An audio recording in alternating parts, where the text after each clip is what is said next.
Welcome to The Importance of Mummies.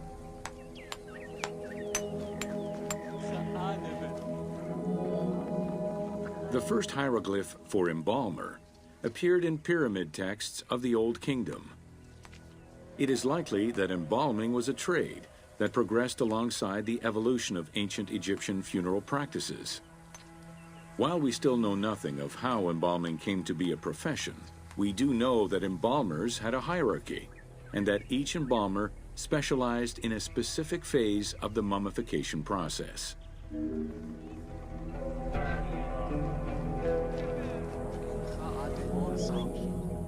The mummification techniques were jealously guarded by embalmers from generation to generation. Despite their efforts, Herodotus and Diodorus discovered their methods in late antiquity, but historians were skeptical about the validity of the texts. It remained a mystery until two teams of modern medical legal scientists confirmed the process in 1994 and again in 2011.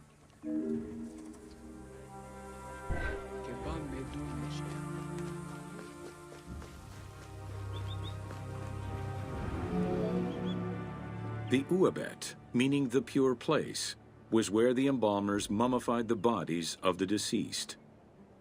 Until the end of the Middle Kingdom, it was located in tents at the edges of the city due to the smell of decomposition. In the New Kingdom, however, the Uabet was located within the city limits, though still in open-air spaces. In the same way that the practices and techniques of mummification evolved, so possibly did consideration towards embalmers within ancient Egyptian society.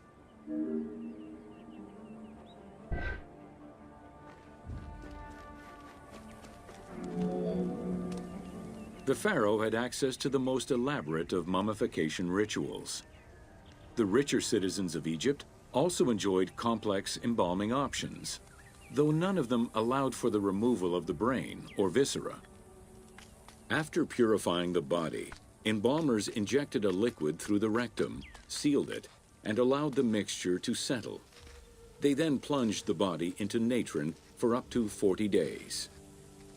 Once the body was dried, the seal was removed, and the entrails flowed out with the injected liquid, leaving the skin and bones of the deceased to be wrapped in linen and returned to the family for burial.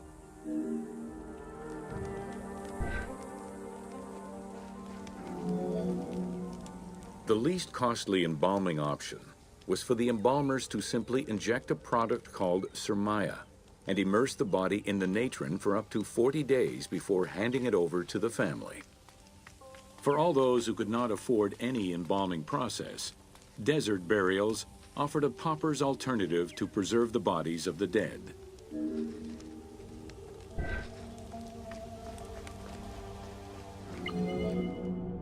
Egyptian civilization has always appealed to Westerners, even before the Greek and Roman invasions. As early as the Middle Ages, mummies discovered by travelers were often sent back to Europe.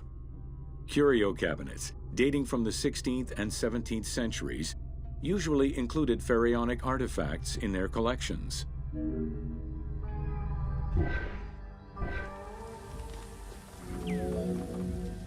The Egyptomania phenomenon was heralded by Napoleon Bonaparte's Egyptian campaign, which lasted from 1798 to 1802.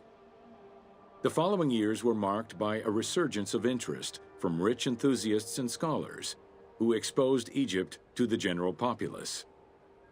Many research societies focusing on Egyptology were founded during those years.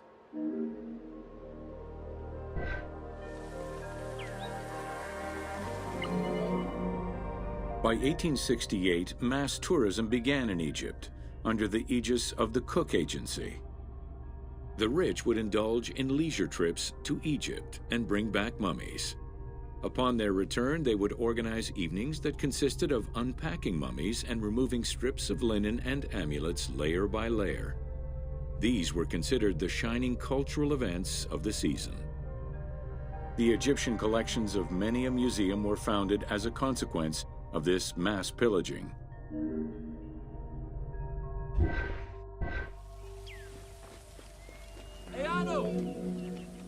Thanks to those dubious parties, the fantasy of a mummy coming back to life, seeking revenge on its defilers, was born.